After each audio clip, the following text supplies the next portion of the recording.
Documento 45. A administração do sistema local. O Centro Administrativo de Satânia consiste em um agrupamento de esferas arquitetônicas em um total de 57. A própria Jerusalém, 7 satélites maiores e 49 subsatélites. Embora Jerusalém, a capital do sistema, tenha quase 100 vezes o tamanho de Urântia, mesmo nessa proporção, a sua gravidade é ligeiramente menor. Os satélites principais de Jerusalém são os 7 mundos de transição, cada um deles sendo cerca de 10 vezes maior que Urântia, enquanto os 7 subsatélites dessas esferas de transição têm aproximadamente o tamanho de Urântia. Os 7 mundos das mansões são os 7 subsatélites do mundo de transição número 1. Todo esse sistema de 57 mundos arquitetônicos é independentemente iluminado, aquecido, abastecido de água e energizado pela coordenação do centro de potência de Satânia e os mestres controladores físicos, de acordo com a técnica estabelecida pela organização física e os dispositivos dessas esferas especialmente criadas. Elas também são fisicamente cuidadas e mantidas, sob outros aspectos, pelos espornajas nativos. 1. Mundos de cultura de transição. Os 7 mundos principais que giram em torno de Jerusalém geralmente são conhecidos como as esferas de cultura de transição. Os seus governantes são designados de tempos em tempos pelo Conselho Executivo Supremo de Jerusalém.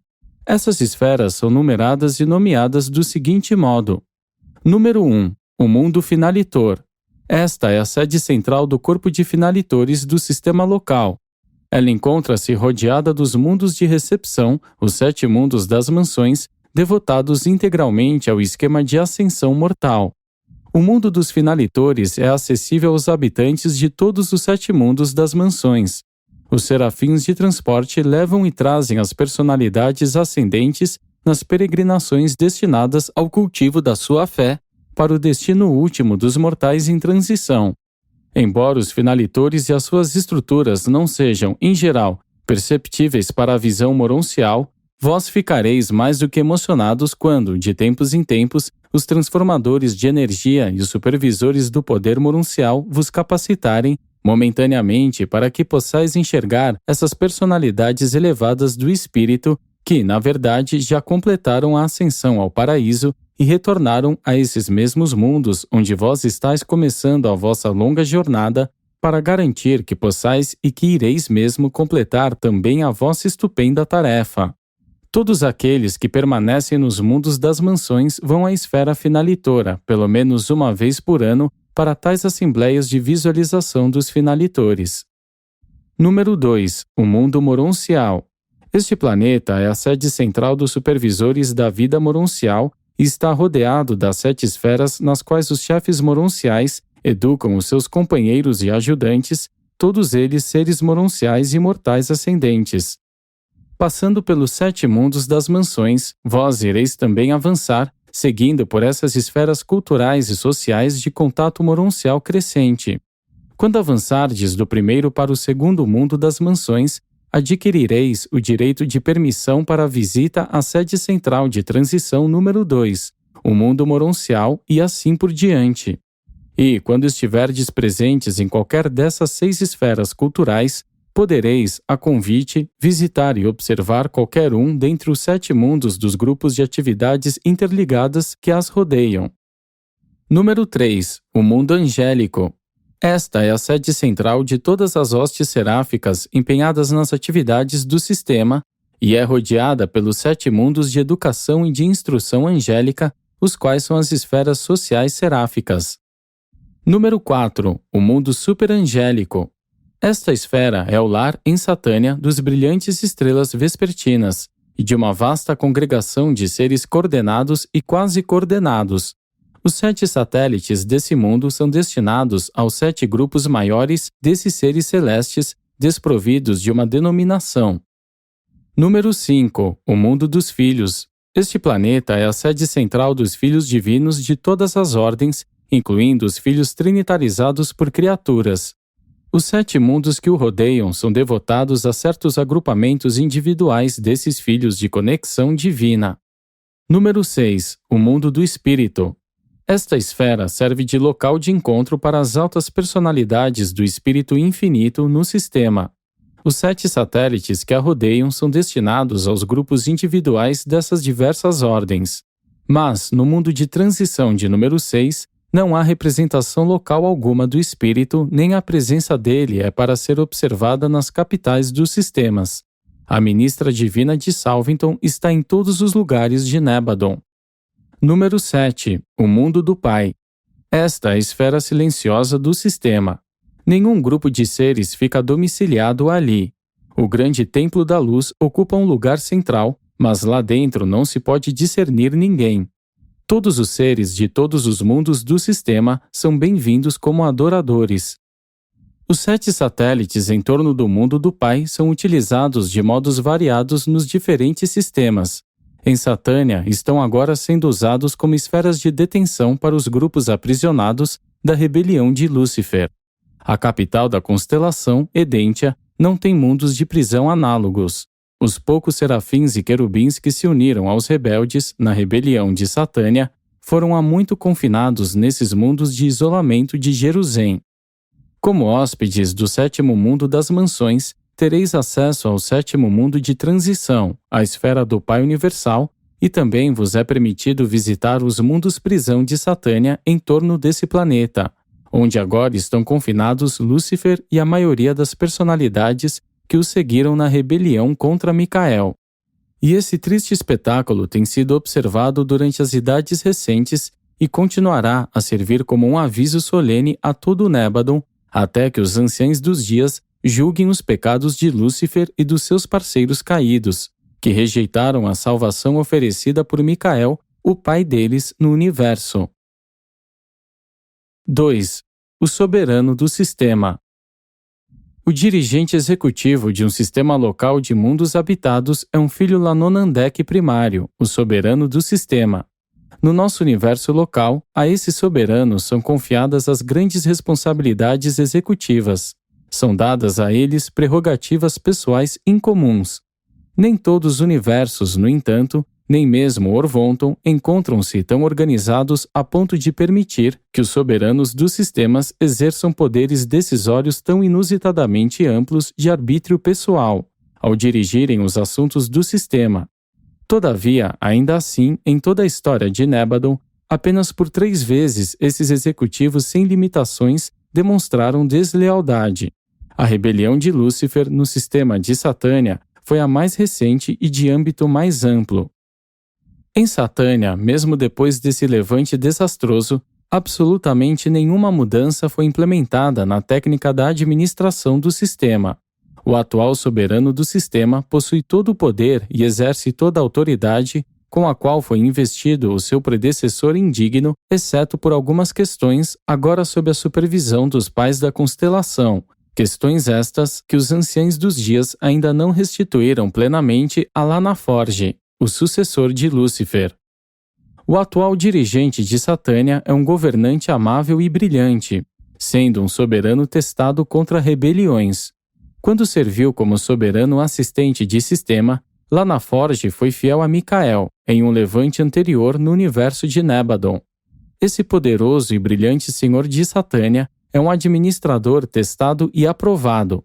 Na época da segunda rebelião, em um sistema em Nebadon, quando o soberano do sistema tropeçou e caiu na escuridão, Lanaforge, o primeiro assistente desse dirigente em erro, tomou as rédeas do governo para, então, conduzir os assuntos do sistema de um modo tal que relativamente poucas personalidades se perdessem, seja nos mundos sedes centrais, seja nos planetas habitados daquele sistema desafortunado.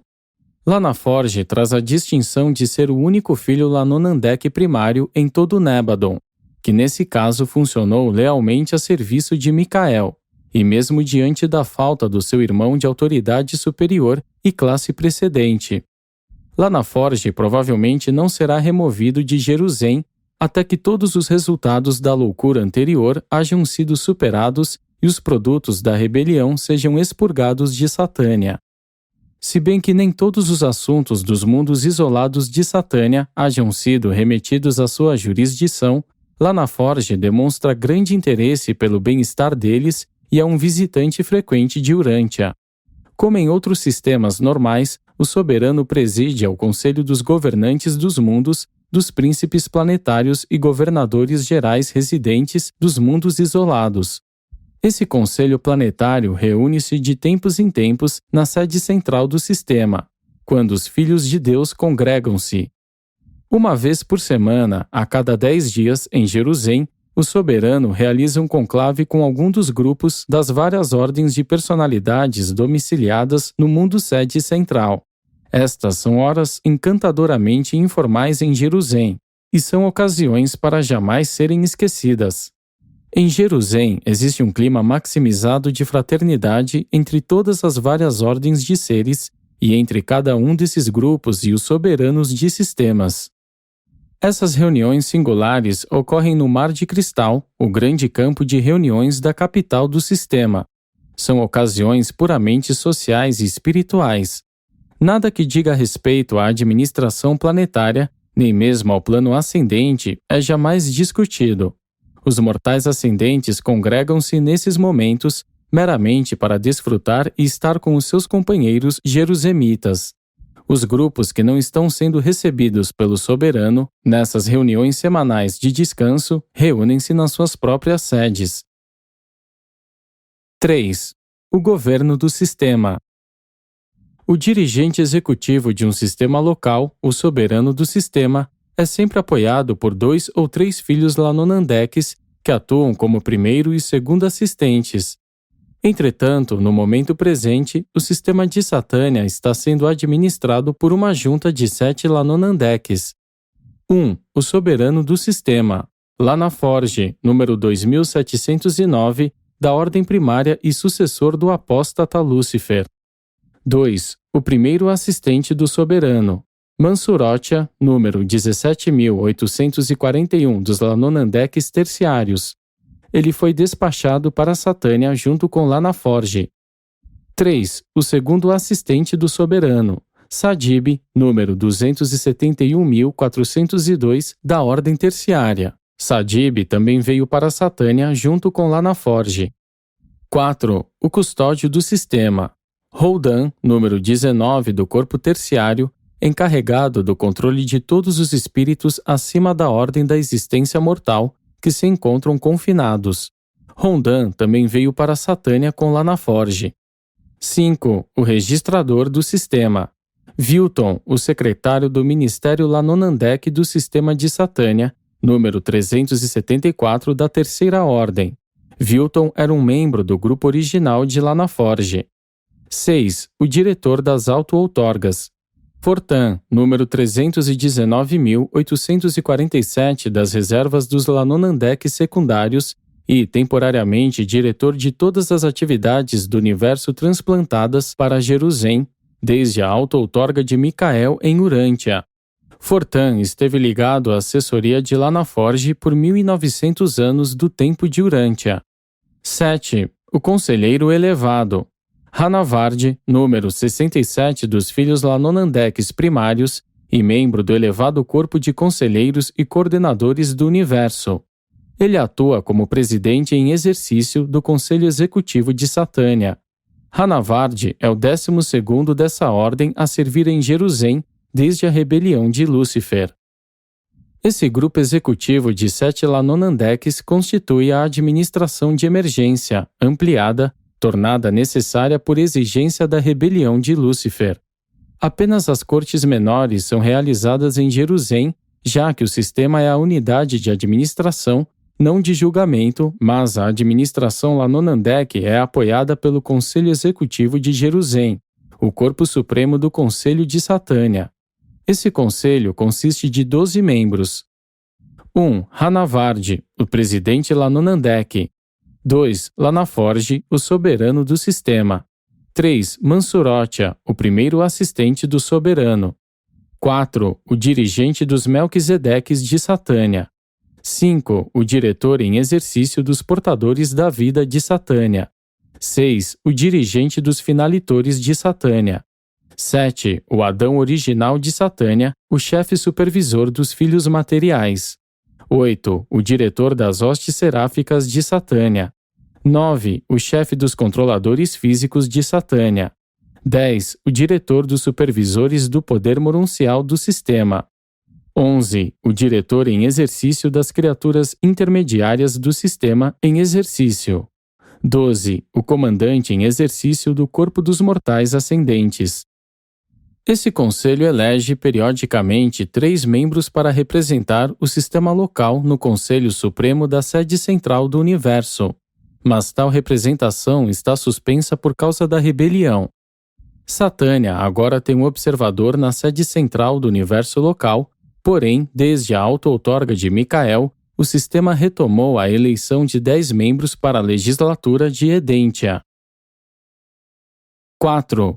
Os 4 e 20 conselheiros. No centro dos 7 círculos residenciais angélicos, em Jerusalém, está localizada a sede central do Conselho Consultor de Urântia, com os 4 e mais 20 conselheiros. João, o revelador, chamou-os de os 24 anciães.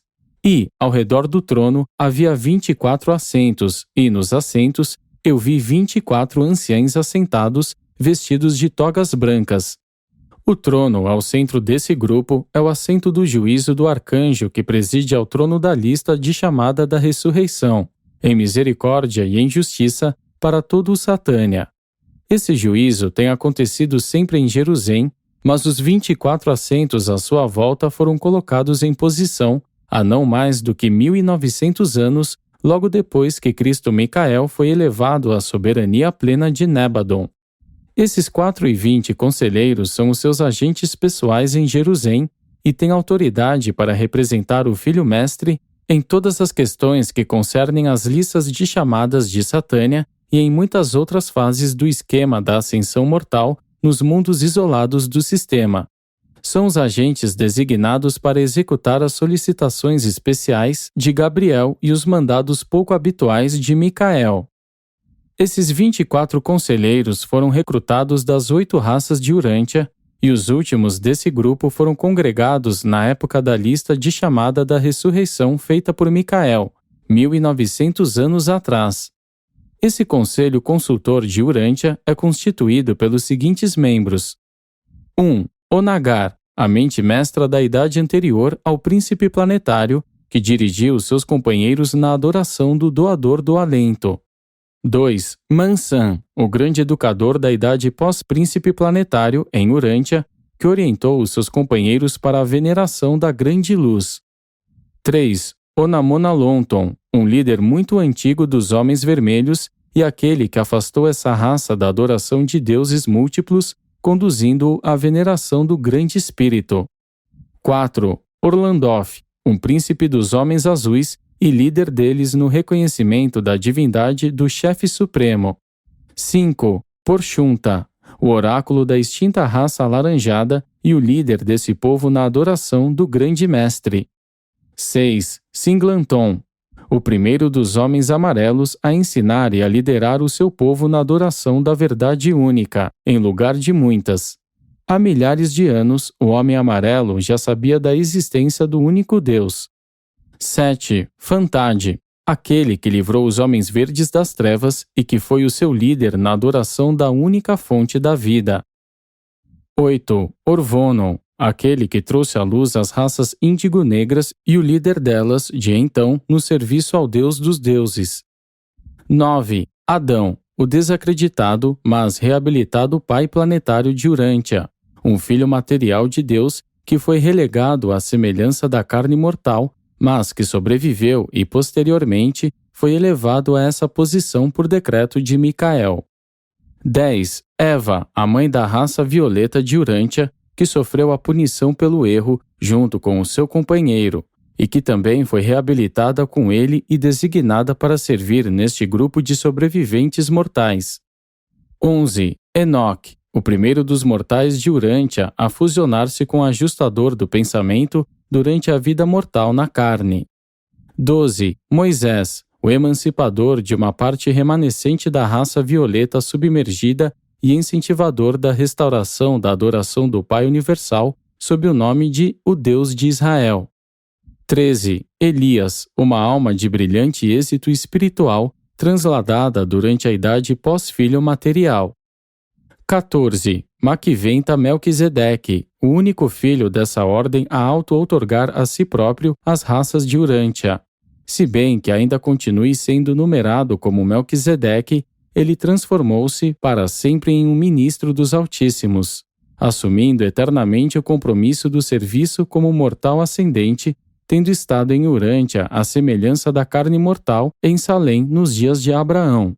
Esse Melquisedeque foi recentemente proclamado príncipe planetário, vice-regente de Urântia, com sede central em Jerusalém e com autoridade para atuar em nome de Micael, que atualmente é o príncipe planetário do mundo onde experienciou, na forma humana, a sua auto-outorga final.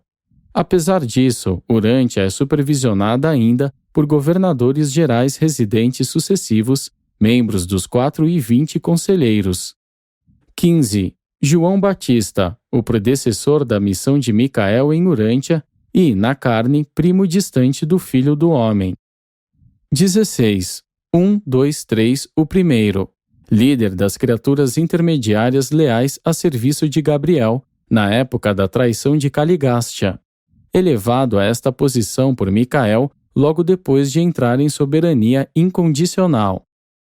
Essas personalidades selecionadas estão atualmente eximidas do regime ascensional por solicitação de Gabriel, e não temos nenhuma ideia de quanto tempo eles podem servir nessas funções. Os assentos de números 17, 18, 19 e 20 não são ocupados de modo permanente. Estão temporariamente ocupados por consentimento unânime dos 16 membros permanentes, mas são mantidos abertos para a designação futura de mortais ascendentes da idade atual de pós-outorga de um filho em Urântia. Os assentos 21, 22, 23 e 24 estão do mesmo modo preenchidos temporariamente e são mantidos reservados para os grandes mestres de idades posteriores, que se seguirão indubitavelmente à idade presente. As eras dos filhos magisteriais e dos filhos instrutores, bem como as idades de luz e vida, estão sendo antecipadas para Urântia, sejam quais forem as visitações inesperadas de filhos divinos que possam ou não ocorrer. 5. Os filhos materiais. As grandes divisões da vida celeste têm as suas sedes centrais e as suas imensas reservas em Jerusalém, incluindo as várias ordens de filhos divinos, de espíritos elevados, de superanjos, de anjos e de criaturas intermediárias.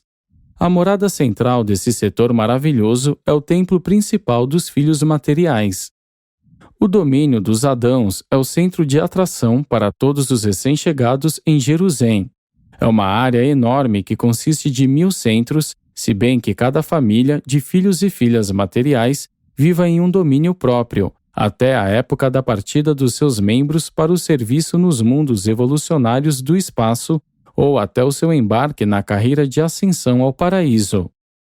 Esses filhos materiais são o tipo mais elevado de seres que se reproduzem por meio do sexo, os quais podem ser encontrados nas esferas de educação dos universos em evolução, e são realmente materiais. Mesmo os Adãos e as Evas planetários são totalmente visíveis para as raças mortais dos mundos habitados. Esses filhos materiais são o último vínculo físico na cadeia das personalidades que se estende desde a divindade e a perfeição acima até a humanidade e a existência material abaixo.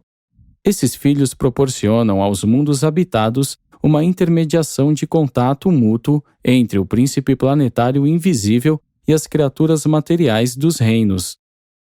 No último recenseamento milenar em Salvington, havia o registro em Nébadon de 161.432.840 filhos e filhas materiais, com status de cidadania nas capitais dos sistemas locais. O número de filhos materiais varia nos diferentes sistemas, e o seu número está aumentando constantemente pela reprodução natural. No exercício das suas funções de reprodução, eles não são guiados inteiramente apenas pelos desejos pessoais das personalidades envolvidas, mas também pelos conselhos consultivos e pelo corpo mais elevado de governantes. Esses filhos e filhas materiais são os habitantes permanentes de Jerusalém e seus mundos interligados. Eles ocupam vastas áreas em Jerusalém e participam liberalmente da direção local da esfera da capital, administrando praticamente todos os assuntos de rotina com a assistência de criaturas intermediárias e seres ascendentes. Em Jerusalém, esses filhos reprodutores têm a permissão para fazer experimentos com os ideais de autogoverno, segundo a maneira dos Melquisedeques, e estão concretizando um tipo muito elevado de sociedade. As ordens mais elevadas de filiação reservam-se às funções do veto no reino. No entanto, para quase todos os aspectos, os adamitas de Jerusalém governam a si próprios por meio do sufrágio universal em governo representativo. Dentro de algum tempo, eles esperam que lhes seja concedida uma autonomia virtualmente completa. O caráter do serviço dos filhos materiais é grandemente determinado pelas idades deles. Conquanto não sejam ainda elegíveis para serem admitidos na Universidade Melquisedeque de Salvington, sendo materiais e comumente limitados a certos planetas, entretanto, os Melquisedeques mantêm fortes corpos docentes nas faculdades das sedes centrais de cada sistema, para a instrução das gerações mais jovens desses filhos materiais. Os sistemas de aperfeiçoamento educacional e espiritual providos para o desenvolvimento dos filhos e filhas materiais mais jovens, são o máximo da perfeição em termos de metas nas técnicas e nas aplicações práticas. 6. A educação adâmica dos ascendentes. Os filhos e filhas materiais, junto com seus filhos, são um espetáculo atraente que nunca deixa de despertar a curiosidade e atrair a atenção de todos os mortais ascendentes. Tão semelhantes eles são às vossas próprias raças materiais sexuadas que encontrareis de parte a parte um grande interesse comum nos pensamentos e nas ocupações quando da vossa época de contato fraterno. Os sobreviventes mortais passam grande parte do seu lazer na capital do sistema, observando e estudando os hábitos de vida e conduta dessas criaturas sexuadas superiores semifísicas, pois esses cidadãos de Jerusalém são os padrinhos e mentores imediatos dos sobreviventes mortais desde o momento no qual atingem a cidadania no mundo sede até o da partida para Edentia. Nos 7 mundos das mansões, os mortais ascendentes têm amplas oportunidades de compensar todas e quaisquer privações experienciais sofridas nos seus mundos de origem, seja devido à herança ou ambiente ou a um término prematuro e infeliz da carreira na carne. Isso é verdadeiro em todos os sentidos, salvo para a vida sexual mortal e para os ajustamentos que a acompanham. Milhares de mortais alcançam os mundos das mansões sem se haverem beneficiado particularmente da disciplina derivada das relações sexuais usuais nas suas esferas de nascimento. A experiência nos mundos das mansões pouca oportunidade pode dar para compensar essas privações bastante pessoais. A experiência sexual, em um sentido físico, faz parte do passado para os seres ascendentes. Entretanto, na associação estreita com os filhos e filhas materiais, tanto individualmente quanto como membros das suas famílias, esses mortais sexualmente carentes serão capazes de compensar os aspectos sociais, intelectuais, emocionais e espirituais em tudo que houverem sido deficientes. Assim, a todos aqueles humanos a quem as circunstâncias ou o juízo errôneo houverem privado dos benefícios de ligações sexuais vantajosas nos mundos evolucionários, aqui, na capital do sistema, são oferecidas oportunidades plenas de adquirir essas experiências mortais essenciais, em associação íntima e amorosa com as supernas criaturas sexuadas adâmicas de residência permanente nas capitais dos sistemas. Nenhum mortal sobrevivente, nenhum ser intermediário ou serafim pode ascender ao paraíso, alcançar o Pai, nem ser incorporado ao corpo de finalidade sem haver passado pela experiência sublime de estabelecer uma relação de paternidade com as crianças em evolução dos mundos ou sem ter alguma outra experiência análoga e equivalente. A relação entre a criança e os seus pais é fundamental para o conceito essencial que devemos ter do Pai Universal e suas crianças no universo. Portanto, essa experiência torna-se indispensável à educação experiencial de todos os ascendentes. As criaturas intermediárias ascendentes e os serafins evolucionários devem passar por essa experiência de paternidade em associação com os filhos e filhas materiais da sede central do sistema. Assim, esses ascendentes não reprodutores ganham uma experiência de paternidade, ajudando aos Adãos e Evas em Jerusalém na criação e na educação da sua progenie. Todos os mortais sobreviventes que não experimentaram a paternidade nos mundos evolucionários devem também adquirir esse aperfeiçoamento necessário enquanto permanecem nos lares dos filhos materiais de Jerusalém e como pais colaboradores desses esplêndidos pais e mães. Isso é verdade, exceto no caso em que esses mortais tenham sido capazes de compensar as suas deficiências nos berçários do sistema, localizados no primeiro mundo de cultura transicional de Jerusalém. Esse berçário probatório de Satânia é mantido por algumas personalidades moronciais no mundo dos finalitores, onde a metade do planeta se dedica a esse trabalho de educar as crianças. Aqui, algumas crianças, filhas dos mortais sobreviventes, são recebidas e recompostas, tais como aquelas que pereceram nos mundos evolucionários antes de adquirirem o status espiritual como indivíduos. A ascensão de qualquer dos seus progenitores naturais garante que a essa criança mortal dos reinos seja outorgada a repersonalização no planeta dos finalitores do sistema, e que ali lhe seja permitido demonstrar, pelo próprio livre-arbítrio subsequente, se fará ou não a escolha de seguir o caminho da ascensão mortal dos progenitores. As crianças aqui apresentam-se como no mundo do seu nascimento, exceto pela ausência da diferenciação sexual. Não há reprodução à maneira mortal após a experiência da vida nos mundos habitados. Os estudantes dos mundos das mansões que têm uma ou mais crianças no berçário probatório do mundo dos finalitores e que apresentam deficiências quanto à experiência essencial da paternidade, podem solicitar a permissão de um Melquisedeque para efetivar a sua transferência temporária dos deveres da ascensão nos mundos das mansões para o mundo dos finalitores, onde lhes é dada a oportunidade de funcionar como progenitores solidários dos seus próprios filhos e outras crianças. Esse serviço de incumbência da paternidade pode ser, mais tarde, creditado em Jerusalém como equivalente à metade da educação a que esses seres ascendentes devem submeter-se nas famílias dos filhos e filhas materiais. O berçário probatório é supervisionado por 1000 casais de filhos e filhas materiais, voluntários das colônias da sua ordem em Jerusalém. Eles são diretamente assistidos por cerca de um número igual de grupos de pais midissonitas voluntários, os quais se detêm aqui para prestar esse serviço no seu caminho do mundo midissonita de Satânia a um destino não revelado, nos mundos especiais que lhes são reservados entre as esferas dos finalitores de Salvington. 7. As escolas Melquisedeques. Os Melquisedeques são os diretores do grande corpo de instrutores, de criaturas volitivas parcialmente espiritualizadas e outras, os quais funcionam de modo tão satisfatório em Jerusalém e seus mundos interligados, mas especialmente nos 7 mundos das mansões.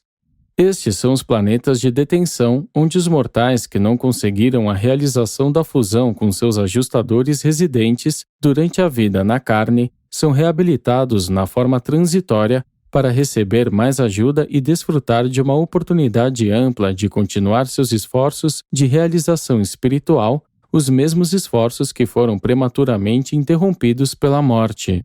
Ou se, por qualquer outra razão, por alguma dificuldade hereditária, de ambiente desfavorável ou por conspiração das circunstâncias, a realização dessa alma não houver sido completada, não importa o motivo, todos aqueles que têm um propósito verdadeiro e são dignos, em espírito, encontram-se a si próprios, tais como eles próprios são, presentes nos planetas de continuação, onde devem aprender a ter a mestria daquilo que é essencial à carreira eterna e possuir, eles próprios, os traços que não adquiriram ou que não puderam adquirir durante o tempo de vida na carne.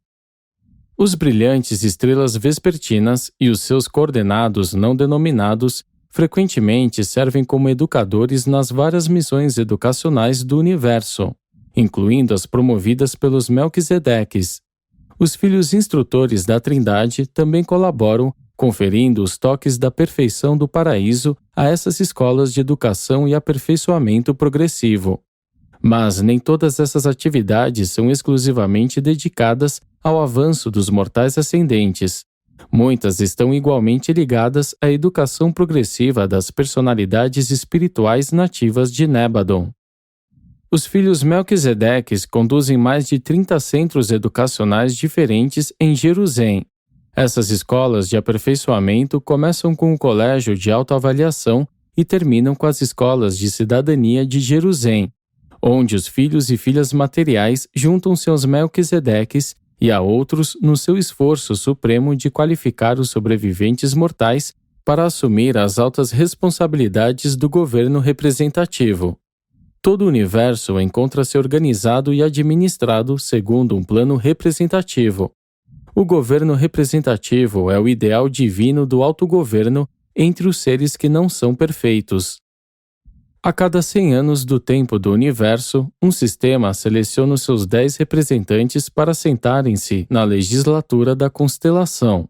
Eles são escolhidos pelo Conselho de 1000 votantes de Jerusalém, um corpo eletivo incumbido do dever de representar os grupos do sistema quanto a todas as questões delegadas ou designadas.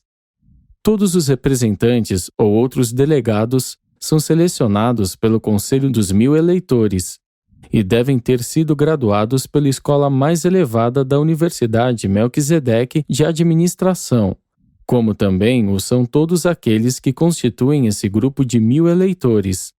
Essa escola é mantida pelos Melquisedeques, assistidos mais recentemente pelos finalitores. Existem muitos corpos eletivos em Jerusalém e de tempos em tempos estes são escolhidos como autoridades por 3 ordens de cidadania: a dos filhos e filhas materiais, a dos serafins e dos seus companheiros, inclusive as criaturas intermediárias e a dos mortais ascendentes. Para receber a indicação como representante de honra, um candidato deve ter obtido o reconhecimento exigido pelas escolas Melquisedeques de administração.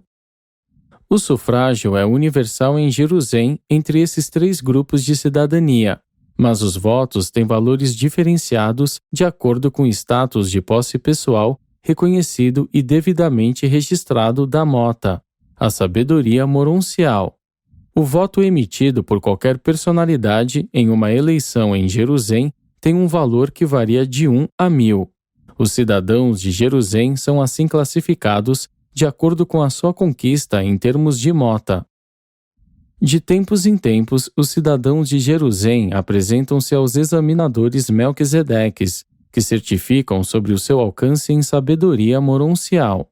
Então eles apresentam-se perante o corpo de examinadores dos brilhantes estrelas vespertinas ou seus designados, que verificam o grau do seu discernimento espiritual.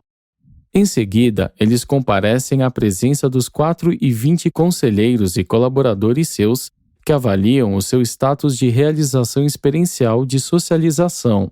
Esses 3 fatores são então levados aos arquivistas da cidadania do governo representativo, que rapidamente registram o seu status de mota e, de acordo com isso, demarcam as qualificações do sufrágio. Sob a supervisão dos Melquisedeques, os mortais ascendentes, especialmente aqueles que estão em atraso com a sua unificação de personalidade nos novos níveis moronciais, são levados pela mão pelos filhos materiais e recebem um aperfeiçoamento intensivo destinado a retificar as suas deficiências. Nenhum mortal ascendente deixa a sede central do sistema para a carreira de socialização mais extensiva e variada da constelação antes que esses filhos materiais atestem o alcance da sua realização na mota da personalidade, uma individualidade que combina a existência mortal completada em associação experiencial com a carreira moroncial que está brotando, ambas sendo devidamente amalgamadas pelo supercontrole espiritual do ajustador do pensamento. apresentado por um Melquisedeque designado temporariamente para Urântia, para Urântia, para Urântia, para Urântia.